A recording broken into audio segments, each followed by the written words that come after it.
moo di liberté de la presse la sa jàngat ci mbir mi. Liberté de la presse war na am. Mais ce qui me pose problème au Sénégal mooy tout le monde est journaliste. Ah oui, ça c'est vrai. garabu yi da nga leen di gis ñi def non ñi def chronique ci télé yi. nga gis tailleur yi ñuy def chronique ci télé yi. Et puis nit ñi ñoom ñoo xam tous les sujets. tey man soo ma laajee si finance am na lu bëri loo xam mënu ma la ko wax mais tey boo ma laajee en matière de technologie dinaa mën a débattre. Donc fii et li ci fan yi mooy démb rek dama toog ak say 4 confrères. ñu toog di discuter. man ma leen di teg sax yéen baaraamu tuuma. ma ne ko parce que Sénégal tey fii mu nekk nii ñoom dañ ci am part de responsabilité bu mag. parce que les débats sont trop lourds. fii soo déggee le débat politique tout est personnalisé. Surtout dañuy wax kenn du wax joxe des débats d'idées joxe des solutions. mais dañuy joxoñante rek. nga dem tey ñii stars yi mooy ñan. nga dem dans les réseaux sociaux gis tey ñan la nit ñi di suivre. di gën a favoriser voilà ñan lañ gën a favoriser mooy ñii saaga di wax lu ñaaw di jaay ay xeesal di def ay mbir ñooñu lañ gën a favoriser te ñooñu la télé yi tamit di invité. Alors que aujourd'hui da ngay seetaan les chaînes internationaux là mais da ngay jàng dara. bien sûr tu da nga siy jàng lu bëri.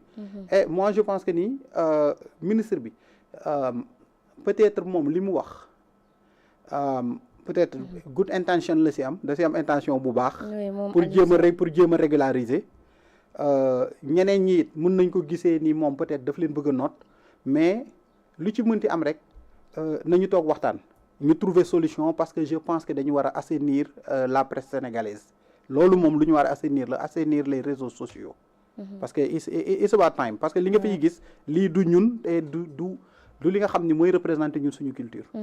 xam nga toog yàq nit yàq sa morom wax ko lu ñaaw da ngay sax rus yow da ngay am gàcce yi sax di seetaan yenn kii yi voilà. Effectivement am na solo monsieur Ba concernant création CRNM mu di organe bu bees pour régulariser les médias d'ailleurs jur na coow ndaxte moom le ministre dès que buñ ko mettre en place dina am prérogative pour wàcc ci yenn ci ay maison de presse xool liggéey ba nu mu fay demee mais aussi citoyen boo xam ne d'accord ak benn média nu muy doxee di nga am possibilité daal di koy dénoncer CDEPS daan nañu xam ne loolu àndut ak li nga xam ne nii moo di liberté de la presse. loolu àndul ak liberté de la presse loolu c'est un recul démocratique. Un ministre n'a aucunement le droit d'aller dans une maison de presse du xool naka la ñuy liggéeyee ndax li ñuy def jaar na yoon wala jaarul yoon du ministre bi moom mooy wax journaliste li muy def jaar na yoon wala jaarul yoon. Sénégal mais on est en train de tout mélanger dans ce pays. yéen ñi di nekk journaliste dafa am lu leen tënk. Vous avez votre code de la presse, n'est-ce pas? Vous avez votre déontologie, n'est-ce pas? Si ngeen jalgatee yoon mais les cours de tribunaux ñu ngi fi. Est-ce qu'on a besoin d'un ministre pour dire aux journalistes jaar ngeen yoon wala jaaru leen yoon li ngeen def nii la wala du nii? C'est une police de la pensée. Il faut dénoncer cela avec vigueur. C'est une police de la pensée. Le journaliste est tenu par des obligations professionnelles. Il a son code de la presse, il a sa déontologie, il a sa conscience. Bés bu jalgatee yoon les cours de tribunaux sont là. Le code sénégalais est suffisamment fourni pour traiter les délits de presse. Que ça soit de la diffamation, que ça soit tout autre délit qu'un journaliste est présumé être coupable ou innocent, justice dina ko traité. Lan moo si yoonu ministre bi moom de quelle autorité il va juger si le journaliste fait son travail ou pas? Il le juge au nom de qui et au nom de quoi et au nom de quel code et au nom de quelle autorité? Tout ça c'est des prémices d'une pensée unique. On veut orienter la presse sénégalaise vers un axe éditorial partisan. Toute la presse sénégalaise s'oriente sur un axe éditorial partisan. Bañ leen loolu refuser. bu leen ko nangu tey bu leen ko nangu ëllëg vous avez votre code de la presse vous avez le code pénal vous avez le code des procédures pénales si ngeen jalgatee yoon ñu yóbbu leen baxala doonee benn ñu jugé en dehors de ça vous êtes libre d'exercer votre métier avec votre conscience. Ça, c'est le premier élément. Maintenant, il dit qu'il veut réguler la presse numérique. Bien sûr. Ouais. Ça, je lui souhaite bon. Même surtout, en Europe, surtout dérive yi ñu gis sur les réseaux et tout. Ouais. Europe bi ma nekk, ils ont beaucoup de mal à réguler la presse numérique. Maintenant, kan moo des mooy les insultes les outrances wax ju ñaaw ji saaga yi xaste bi bu nekk ci presse numérique et c'est le reflet de la société sénégalaise c'est ñuy saaga di xaste di wax ju ñaaw nekk ci internet bi mais ay sénégalais rek te loolu suñ ko gëstoo bu baax kañ la commencé fan la commencé kan moo ko jox doole kan moo utiliser loolu comme moyen de communication politique kan moo jël xaste saaga outrance xawi sutura diffamé def ko axe de communication politique kan moo ko fi commencé faut de temps en temps qu'on se dise la vérité dans ce pays. Donc pour moi loolu c'est des alliés pour pouvoir sénégalais orienter leen dans un sens ou dans un autre sens. La presse sénégalaise est suffisamment organisée. La presse sénégalaise a ses propres structures internes. Bien, vous avez vos structures internes. Bien sûr, correct. N'est-ce pas, vous avez le correct. Oui. moo leen di saytu. moom mooy xool seen biir. moom mun na leen juger mun na leen orienter.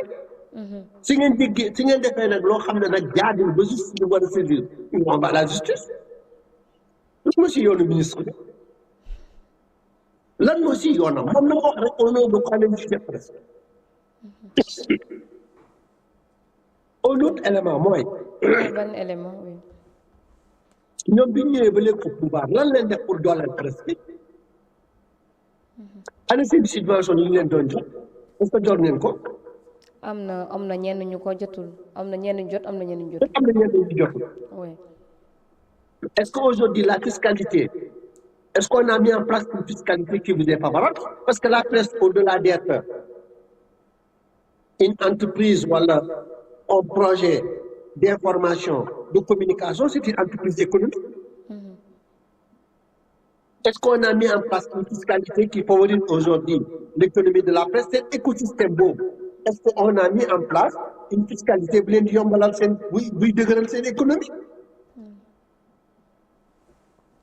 Si ñu bëggee jàppale presse au-delà des subventions mooy nañ étudier l'écosystème global je parle de l'économie de la presse parce que la presse c'est une économie naka la ñuy dooleel économie presse bi est-ce que waruñu leen des fois ci yenn points yi ñu door leen ay subventions yoo xam ne peut-être ñu wàññi fiscalité bi wàññi impôt bi peut-être si ne di ngeen di importer ay machines outils yoo xam ne dafay rentrer dans le cadre de l'organisation de la presse peut-être ñu teg gi leen yéen di taxer si ñu gëmmee ne man dama gëm ne la presse c'est un pilier de la démocratie je dis souvent presse à juste prix c'est le pilier le plus important de la démocratie presse su ndërmaloo juste ndërmaloo démocratie amatu tout le monde est en danger.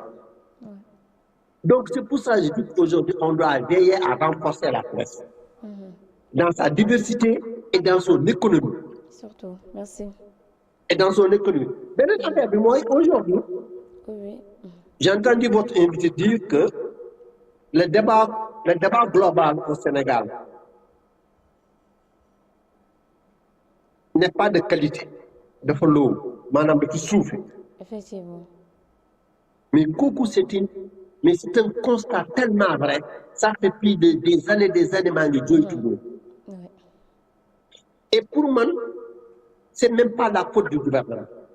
Ah bon? Et ce n'est pas la faute des gouvernements. C'est la faute des sachants. Dans la presse, c'est ce qui doit venir éclairer la lanterne des citoyens. Plateau télé. Où sont nos économistes? Où sont nos fiscalistes? Où sont nos agronomes?